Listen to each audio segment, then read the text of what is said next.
জাহান্নামী যারা থাকবে তারা আফসোস করবে, বলবে আল্লাহ দুনিয়াতে থাকি বুঝি নাই রে মালিক,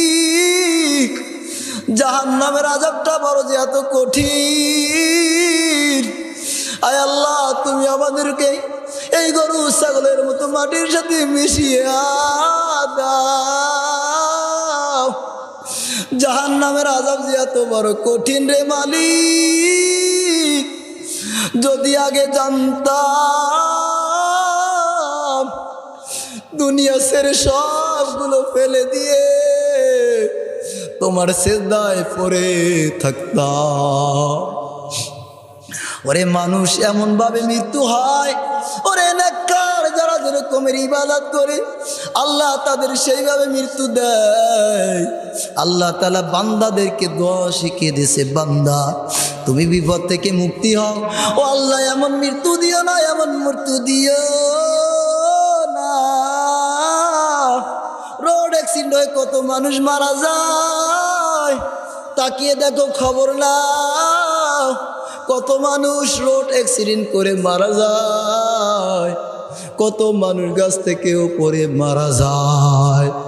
ওরে তখন তো কালিমা নসিব হয় না, এমন মৃত্যু আল্লাহ তুমি আমাদেরকে দিও না। এই মৃত্যুর দিকে তাকিয়ে আমরা যখন তাকাই রোড অ্যাক্সিডেন্ট করে মানুষ মারা যায়, যদি তাকি আমিও তো এরকম হতে পারি, যদি আমি আমার দিকে তাকাই আমি আল্লাহকে তো বলতে পারি না, ওই মালিককে চেনার চেষ্টা করি। এমন মৃত্যু আল্লাহর কাছে চাও, আল্লাহ মৃত্যুর সময় আমার তাসবিহ অবস্থায় মৃত্যু দাও, আল্লাহ এমন মৃত্যু দাও কোরআন তেলাওয়াত অবস্থায় মৃত্যু দাও। আল্লাহ কোরআন তেলাওয়াত করতে পারি না, আল্লাহ জিকির অবস্থায় আমাকে মৃত্যু দান করো, আল্লাহ আমাকে সিজদা অবস্থায় মৃত্যু দান করো, ও আল্লাহ আমাকে রুকু অবস্থায় মৃত্যু দান করো, ও আল্লাহ আমাকে উযু অবস্থায় মৃত্যু দান করো। আল্লাহর কাছে ফরিয়াদ করা। ওরে আল্লাহ তো দোয়া শিখিয়ে দিচ্ছে, তুমি রোড অ্যাক্সিডেন্ট হবে না, তুমি এই দোয়া পড়ো সকাল সন্ধ্যা। যেই ব্যক্তি 3 বার এই দোয়া পড়বে, বিসমিল্লাহিল্লাযী লা ইয়াদুররু মা ইসমিহি শাইউন ফিল আরদি ওয়ালা ফিস সামাই ওয়া হুয়াস সামিউল আলীম, যেই ব্যক্তি সকাল ও সন্ধ্যা এই দোয়া 3 বার পড়বে, আল্লাহ তাআলা রব্বুল আলামিন তার সমস্ত বিপদ থেকে মুক্তি করবে। ওরে জেনে আসর করবে, আরে শয়তানে তোমাকে আসর করবে। আল্লাহ তাআলা শিখাইতেছে সূরা ইখলাস, সূরা ফালাক, সূরা নাস, সূরা কাফিরুন কইরা তোমার শরীরে ফু দাও, তোমাকে আর শয়তান আসর করবে না। ওরে তুমি ভয় পাও, রাস্তায় তুমি যখন চলতেছো গাড়িতে উঠবা, আরে দোয়া পরে গাড়িতে উঠে যাও, তোমার কোনো আর ভয় নাই। এরপরে আমরা কত ঘটনা দুর্ঘটনা দেখি, রোড অ্যাক্সিডেন্ট করে মানুষ মারা যায়, এরপরে আমি আমার মালিক রে চিনি না। কত মানুষ দেখা লাগবে না, আমার মা চলে গেছে, ওরে আমার বাবাও চলে গেছে, আমার দাদাও চলে গেছে, আমার দাদিও চলে গেছে, আমার ভাইও চলে গেছে, আমার বোনও চলে গেছে, ওরে আমিও চলে যাব। আমার মা নাই, আমার বাবা নাই, আমার দাদা নাই, আমার দাদিও নাই, কিন্তু আমার একটাবার চিন্তা হয় না আমারও মরতে হবে। যেই ব্যক্তির শরীরের মধ্যে, যেই ব্যক্তির অন্তরের মধ্যে এই কথা ফিট করবে, এই কথা ধারণ করবে, আমার মা চলে গেছে, আমার বাবাও চলে গেছে, বলে আমার দাদিও চলে গেছে, আমার দাদাও চলে গেছে, ওরে আমারও মৃত্যু হবে, এই কথা যার অন্তরের মধ্যে গাঁথতে পারবে, ওই ব্যক্তি আল্লাহকে না চিনে পারে না। বড় কঠিন। ওরে জাহান্নামের আযাব এত মারাত্মক আযাব, ওরে কবরের 2 পাশ থেকে এমন চাপা দিবে, ওরে তুমি কল্পনাও করতে পারো না। কবরের আযাব কেউ দেখে না, 2 চোখে দেখতো। ওরে যেই কবরে আযাব হয়, ওরে গরু বাঁধিয়ে দেখিও কবরের সাথে, দেখবা গরু যখন ওই কবরে আযাব হয়, গরু ছোটাছুটি করে, তারা আযাব দেখতে পায়, কিন্তু আমরা দেখতে পাই না। কবরের আযাব যদি মানুষ দেখতে পারতো, দুনিয়ার সব কিছু ফেলাই দিয়ে আল্লাহর সেজদায় পড়ে থাকতো। ওরে দুনিয়ার চিন্তা ফিকির সবগুলো ফেলে দিত, আল্লাহর সেজদায় পড়ে থাকতো। যেই মালিক আমাকে খাওয়ায়, যেই মালিক আমাকে পালে, ওই মালিককে আমি একটা বারো ডাকি না। দিন থেকে বড় দূরে, ওরে গুনাহ করি, গুনাহ করি। ওই দিন গেলাম প্রোগ্রাম থেকে আসার সময় যখন রাত 11টা বাজে, আমি প্রোগ্রাম থেকে আসতেছি, এমন সময় দেখতেছি রাস্তার মধ্যে অনেকগুলা বিবাহ। কি ভাই? বিবাহ। অনেকগুলা গেট করা হয়েছে। কি করা হয়েছে? কথা বলেন, আপনারা কি কথা বুঝেন না? কথা বুঝে আসে? কথা বুঝেন? তাহলে কথা বলতে হবে, সময় শেষ। প্রোগ্রাম শেষ করে আসতেছিলাম, রাস্তার মধ্যে দেখি যে বহু জায়গা গেট করা হয়েছে বিবাহের জন্য। অনেক জায়গায় দেখলাম গান হয়। কি গান? অনেক জায়গা হয় না। ওরে তোমার সন্তানকে গুনাহ থেকে বাঁচাবার জন্য তোমার সন্তানকে বিবাহ দাও। তোমার সন্তানকে কি একদম আবার শুরু করে দিলেন কথার মধ্যে। তোমার সন্তানকে গুনাহ থেকে বাঁচাবার জন্য তোমার সন্তানকে বিবাহ দিবা, কিন্তু প্রথম গলত। আরে ছোট সন্তানকে বিবাহ দিবে বলে, হুজুর ছোট বাচ্চাদেরকে বিবাহ দেবা কেন? আরে রাসূল আকরাম সাল্লাল্লাহু আলাইহি ওয়া আলিহি ওয়াসাল্লাম 6 বছর বয়সে খাদিজা, 6 বছর বয়সে আয়েশা সিদ্দিকা রাদিয়াল্লাহু তাআলা আনহাকে রাসূল আকরাম সাল্লাল্লাহু আলাইহি ওয়াসাল্লাম বিবাহ করেছিলেন। 9 বছর বয়সে তার বাড়িতে নিয়ে এসেছিলেন কিনা কথা বলেন। আর কথা বলেন না। এখন বলে হুজুর এর বয়স কমে, ছেলের বয়স কমে, ছেলেকে বিবাহ দেব। ইনকামটা কি করে তাকে বিবাহ দেব? ইনকামের সোর্স তৈরি করেন। ছোট মেয়ে সংসারে কিছু বুঝে না, ওকে বিবাহ কেন দিব? ওরে ছোট মেয়ে বিবাহ দিবা কেন দিবা? শোনো, তুমি তার সংসারে কাজ করার জন্য ছোট মেয়েকে বিবাহ দিবা না। ছোট মেয়েকে এই জন্য বিবাহ দিবা যে ওই ছোট মেয়ে গুনাহ থেকে বেঁচে থাকবে, গুনাহ থেকে বাঁচবে। ওর যখন বয়স হবে, সংসারে সব কিছু বুঝবে, তখন তার হাতে সংসার বুঝিয়ে দিবা, তার আগে না। কিন্তু গুনাহ থেকে বাঁচবার জন্য তাকে আগে বিবাহ দাও। আরে তোমরা পাস করেছো 18 বছরের আইন, 18 বছরের আগে যদি কি করে মেয়ে বিবাহ দেয় তাহলে তার নামে মামলা হয়ে যায়। কিন্তু রাসূল আকরাম সাল্লাল্লাহু আলাইহি ওয়াসাল্লাম 6 বছর বয়সে বিবাহ করে 9 বছর বয়সে নিয়ে এসেছেন। 18 বছর যখন বয়স হয়েছে তখন তাকে রাইকা রাসূল আকরাম সাল্লাল্লাহু আলাইহি ওয়াসাল্লাম ইন্তিকাল করেছে। ওরে আয়েশা সিদ্দিকা রাদিয়াল্লাহু তাআলা আনহু 18 বছর বয়সে রাসূল আকরাম সাল্লাল্লাহু আলাইহি ওয়াসাল্লামের ইন্তিকাল। আর তোমরা আইন পাস করো 18 বছর বয়সে মেয়ের বিবাহ। খেলাপে গাছ, ঠিক কিনা? এই সন্তানকে বাঁচাবা। এখন বসে গুনাহ থেকে বাঁচাবার জন্য তোমার মেয়েকে বিবাহ দিবা, কিন্তু শুরু করছে গলত দিয়ে। গুনাহ থেকে বাঁচাবা, তোমার মেয়ে সন্তান ছেলেদেরকে বিবাহ দিবা, কিন্তু প্রথম শুরু করছে বিবাহটা গান দিয়া। কি দিয়া? কথা বলেন না, কি দিয়া? কথা বলেন। এখন গুনাহ থেকে বাঁচানোর জন্য বলছে। এখন যদি গান গায়, গান দিয়ে শুরু করে অনুষ্ঠান, বিবাহ শাদী, তাহলে এটা কি নেক হবে? নেক হবে না? কত নেক হবে না? কয় নেক হবে। দেখছেন, গান দিয়ে শুরু করলে নেক হবে? আর চিৎকার করে বলেন, গান দিয়ে শুরু করলে কি নেক হবে? কথা বল না, নেক হবে? গুনাহ হবে।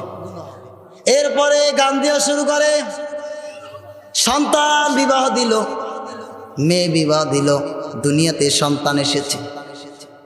সন্তান যখন বড় হয়, ওই সন্তান মা বাবার কথা শোনে না। যদি অসুস্থ হয়ে যায় ডাক্তারের কাছে নিয়ে যায়, আর যদি কথা না শোনে এরপর হুজুরের কাছে নিয়ে আসে, হুজুর আমার সন্তান কোনো কথা শোনে না। হুজুর কয় ঠিক আছে, কি করা যায় দেখি। দোয়া দুরুদ পরে এরপর মাথায় ফু দিয়ে দেয়, বাড়িতে নিয়ে যায়, কিন্তু কোনো কথা শোনে না। এরপরে আবার হুজুরের কাছে আসে, হুজুর আপনি তো ফু দিয়ে দিলেন মাথায়, কিন্তু আমার সন্তান তো কোনোভাবে কথা শোনে না, আমার কথা শুনতেও চায় না। কারণ কি? এখন হুজুর বলবে কি? হুজুরের বলার ভাষাও নাই। ওরে আপনি পাতিল বানাইছেন মাটি দিয়া। কি বানাইছেন? পাতিল। কি দিয়া? মাটি দিয়া। আপনি মাটি দিয়া পাতিল তৈরি করলেন। ওই পাতিলটা তৈরি করার সময় পাতিলটা বাঁকা হইল। কি হয়েছে কথা বলেন? বাঁকা। এরপর শুকাইলো, শক্ত হইল, পুরে শক্ত বানাইলেন। এখন দেখতেছেন যে পাতিলটা হইল বাঁকা, এ দিয়ে কোনো কাজ হবে না, সোজা করতে হবে। এখন মাটির পাতিল যদি আপনি সোজা করতে যান তাহলে কি সোজা হবে না, ভেঙ্গে যাবে? কথা কয় না? মাটির পাতিল সোজা হবে না, ভেঙ্গে যাবে। কথা বলে না? তাহলে সোজা করতে হলে কি করতে হবে? কি করণীয়? যখন আপনি পাতিলটা মাটি দিয়ে তৈরি করলেন, শুরুতে পাতিলটাকে ঠিক করা প্রয়োজন ছিল কিনা? এখন শক্ত হয়ে গেছে, আপনি মাটির পাতিলটাকে সোজা করেন, সোজা হবে না তো ভেঙ্গে যাবে। আপনার সন্তান আপনার কথা শুনবে কিভাবে একটু বলেন আমাকে। আপনি যখন বিবাহ দেন, আপনি গানের অনুষ্ঠান করেছেন, কিন্তু হেফজখানা থেকে নিয়ে বা ইসলামী সঙ্গীত শিল্পী নিয়ে কি আপনি অনুষ্ঠান করছেন? হুজুর আমি বিবাহ করব, একটা আয়োজন করি, কোরআন তেলাওয়াত করেন। আপনি কি কোরআনের তেলাওয়াত শুরু করেছেন?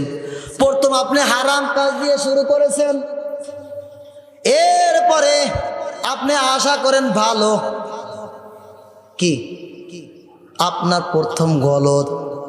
প্রথম আপনি হারাম কাজ দিয়ে শুরু করে এরপর নেক সন্তানের আশা করেন, এটা ভুল। আমার স্ত্রী গর্ভে যখন সন্তান ছিল আমার ছেলে, আমার স্ত্রী শুরু থেকে 6 মাস পর্যন্ত লাগাতার কোরআন তেলাওয়াত করেছে, আমিও করেছি। এরপরে তার সুযোগ হয় নাই, আমিও করি নাই, তারও সুযোগ হয় নাই, পারে নাই। যেই ব্যক্তি তার স্ত্রীর গর্ভে সন্তান থাকবে, যেই মহিলার গর্ভে সন্তান থাকবে আর কোরআন তেলাওয়াত করবে, আর যে ব্যক্তি বিবাহ করবে তার শুরুটা যদি কোরআন থেকে হয়, ওই ঘরে আল্লাহ তাআলা আল্লাহওয়ালা পয়দা করে দেবে। আমরা কি করি? সমাজের মধ্যে গান দিয়ে শুরু করে, এরপরে আমিও গান শুনি, আমার বিবিও গান শোনে। এরপরে সমাজের মধ্যে কি হয়? অনুষ্ঠান হয়। কথা বলে না? কি হয়? অনুষ্ঠান হয়। মেয়েকে নিয়ে আসে, ওদিকে বাবি, ওদিকে চাচি, ওদিকে খালা, ওদিকে মাই ও মা, ওদিকে বোন, ওদিকে বেআইন, সবাই মিলে উঠোনের মাঝখানে নামিয়ে গোসল করায়। মনে হয় জানি আখিরি গোসল করাই দিতেছে, জীবনে গোসল করে নাই। আরে ভাইয়ের সামনে তো, স্বাস্থ্য ভাইয়ের সামনে স্বাস্থ্য বোনের পর্দা করা ফরজ, বাবির সামনে দেওয়ারের পর্দা করা তো ফরজ, কিন্তু তুমি উঠানে নামাইয়া গোসল করাইতেছো, হারাম কাজ করো। আর হারাম কাজ করিয়া তুমি আরামের আশা করো, কখনো আরাম হবে না। ওই সন্তান দ্বারা তুমি ভালো কিছু পৌঁছাও, ভালো কিছু তোমার আশা পূর্ণ হবে না। যেই সন্তান হারাম কাজের মধ্যে লিপ্ত করে দুনিয়াতে আসবে, ওই শয়তান দিয়া তোমার বেইজ্জতি হওয়া ছাড়া কোনো রাস্তা থাকবে না। উঠানে নামাই গান দেয়, কি গান দেয় কিনা কথা বলেন, আরে কথা বলেন। এরপরে গোসল করায় সবাই মিলে। একটা পুরুষ মানুষ, তার কাছে পর্দা করা ফরজ, বাবির পর্দা করা ফরজ, মামাতো বোনের পর্দা করা ফরজ, খালাতো বোনের পর্দা করা ফরজ, শালির পর্দা করা ফরজ, কিন্তু সবাই মিলে গোসল দেয়। চাষিরও পর্দা করা ফরজ, কিন্তু কি করে? সবাই মিলে গোসল দেয়। এরপরে বউ যখন বাড়িতে নিয়ে আসে, আমাদের দেশে একটা আছে, এখনো চালু আছে যে নীতি, বাড়িতে যখন বউ নিয়ে আসবে এরপরে একটা কুলা রাখবে। কি রাখবে? কুলা। কুলার মধ্যে কতগুলা ধান রাখবে, এরপরে ওইখানে কতগুলা ঘাস রাখবে, আরও কি কি জানি রাখে। নতুন বউ ঘরে উঠাবার সময় এইগুলা সামনে ধরে, এইগুলো ধরে কি না? এইগুলো হয়েছে ইহুদি নাসারার কালচার এগুলা পালন করে মুসলমান। কারা পালন করে? কারা পালন করে? কারা পালন করে ভাই? এই কালচারগুলো আমাদের মুসলমানের মধ্যে আমরা ফিট করছি এবং আমরা মনে করি এর মধ্যে বরকত রয়েছে, ভালো মন্দ রয়েছে। এই ধানের, এই ঘাসের কোনো শক্তি আছে ভাই? কোনো শক্তি আছে? ভালো মন্দ কোনো শক্তি আছে? জাহিলি যুগে কি করতেন? মূর্তির সামনে দাঁড়িয়ে তারা প্রার্থনা করতেন। এরপরে তার পিছনে একটা বৃদ্ধা মহিলা দাঁড় করে রাখতেন। এরপরে তারা যখন প্রার্থনা করতেন, কি বলবো আপনাদেরকে, আপনার জাহিলি যুগে একটা বৃদ্ধ মহিলা ওই মূর্তির পিছনে দাঁড় করে রাখতেন। এখন তারা যেগুলো চাইতো, চাওয়া পাওয়া যা তাদের কাছে ছিল, তখন সরাসরি মূর্তি বলতেন না। কি বলতেন না? মূর্তি বলতেন না। ওই বৃদ্ধা মহিলা যে পিছনে থাকতো তার মনের ভিতরে জল্পনা কল্পনা ওই মূর্তি তুলে ধরতেন। এইটা ছিল তাদের আকীদা। এরপরে ওই মহিলা সবগুলো তাদের কাছে বলতেন, তারা সেইভাবে পালন করতেন। এইটা ছিল তাদের একটা ধারণা, তাদের একটা খেয়াল। কিন্তু আসলে মূর্তির কোনো কি শক্তি আছে বলেন? কোনো শক্তি আছে? নাই, কোনো শক্তি নাই। অতএব মূর্তির যারা ইবাদত করে, এগুলা তারা ইবাদত করে একবারে বেহুদা। এর কোনো ভিত্তি নাই, এর কোনো শক্তি নাই, এর কোনো পাওয়ার নাই। তো এই মূর্তির যেভাবে ইবাদত করে, তারা তাকে যেভাবে বিশ্বাস করে নিয়েছে, সামনে খাড়া করে তারা খোদা হিসাবে মানে, ঠিক তদরূপ যারা মুসলমান এইভাবে পালন করে, যখন নতুন বউ ঘরে নিয়ে আসে, এবার ধান ঘাস সামনে এই কুলা দিয়ে সামনে যখন ঘরে, এই ধানের এই আপনার ঘাসের কোনো ক্ষমতা আছে বলেন? এগুলা কুফরি, এগুলা শিরক, এগুলা বিশ্বাস করা যাবে না। এগুলা কি করা যাবে না? বিশ্বাস করা যাবে না। এগুলা থেকে আমাদেরকে বাঁচতে হবে। আমাদের সন্তানদেরকে নেককার সন্তান যদি আমরা পাইতে চাই, তাহলে আমাদেরকে গুনাহ থেকে আগে বাঁচতে হবে। গুনাহর যতগুলো রাস্তা আছে সব রাস্তাগুলোকে বন্ধ করে দিতে হবে। এরপরে নেক আমল করতে হবে। যখন আমি নেক আমল করব, তখন আশা করা যায় যে ভালো কিছু হবে। আপনি লাগাবেন বড়ই, লাগিয়ে আশা করবেন কিসের? চালতার। হ্যাঁ, আপনি লাগাবেন কি? চালতে গাছ, আশা করবেন বড়ই হবে? হবে না। বাঁশের গোড়াতে কি জ্বালায়? বাঁশ জ্বালায়। গুনাহ করতে করতে যখন দিলটা কালি হয়ে যায়, কলবটা নষ্ট হয়ে যায়, অন্তরটা পচে যায়, তখন তার সন্তানটাও এভাবে দুনিয়াতে আসে। আপনি দেখেন, যাদের সন্তান মানুষ হয়েছে, কোরআনের হাফেজ হয়েছে, আলেম হয়েছে, অবশ্যই তার বাবা এবং মার তার পিছনে অবশ্যই তার নেক আমল রয়েছে। তার ওয়ারিসদের মধ্যে যে কোনো একজন এমন রয়েছে যে এমন কাজ করছে যার দ্বারা নেক সন্তান দুনিয়াতে এসেছে। আর যদি তার খারাপ আমল থাকে, তাহলে দুনিয়াতে নেককার সন্তান আসবে না। আমার খুব আফসোস লাগে এবং কষ্টও লাগে, আমার খুব ব্যথা লাগে। আমাকে কে কীরকমের জানেন, কীরকম ভালোবাসেন, সেটা কোনো বিষয় না। আমি চাই আমার এলাকার থেকে, এটা আমার ব্যথা, আমি বাস্তব বলছি, দেখানোর জন্য না, প্রশংসা পাওয়ার জন্য না। আলেম হিসাবে রাসূল আকরাম সাল্লাল্লাহু আলাইহি সাল্লামের উম্মতের জন্য অনেক ব্যথা, অনেক দরদ ছিল। এবং রাসূল আকরাম সাল্লাল্লাহু আলাইহি সাল্লাম যখন দুনিয়া ত্যাগ করবেন, তখন কান্না করেছিলেন। তখন জিজ্ঞাসা করছিলেন ফাতেমা রাদিয়াল্লাহু তাআলা আনহা, আব্বা আপনি কান্না করেন কেন? তা সাহাবীরা জিজ্ঞেস করছেন, আপনি কান্না করেন কেন? পরিবারের জন্য। বলে, না, আমার উম্মতের জন্য। পরিবারের জন্য কান্না করে নাই। কার জন্য কান্না করছে? উম্মতের জন্য কান্না করছে। ঠিক একজন আলেম যখন হবে, আল উলামা ওয়ারাসাতুল আম্বিয়া, নবীর ওয়ারিস হইছে উলামায়ে কেরাম। তাই রাসূল আকরাম সাল্লাল্লাহু আলাইহি সাল্লামের অন্তরে, দিলের মধ্যে যেই ব্যথা ছিল, যেই প্রেরণা ছিল, সেগুলো আমাদের মধ্যেও কি থাকতে থাকতে হবে, ওলামায়ে কিরামের থাকতে হবে। সেই জন্য আমার অন্তরের মধ্যে একটা ব্যথা, একটা আঘাত, এলাকার থেকে যেন আলেম হয়, আমরা সেই চেষ্টা করি। আমাকে না দেখেন, আমাকে যেভাবে দেখেন দেখেন ছেড়ে বিষয়, কিন্তু আপনি আমাকে যেভাবে দেখেন না কেন, আপনার সন্তান, আপনার নাতি, আপনার আত্মীয় স্বজনকে একজন আলেম তৈরি করার জন্য চেষ্টা করেন। এইটি আমার জন্য স্বার্থ, এটা আমার এলাকার জন্য স্বার্থ।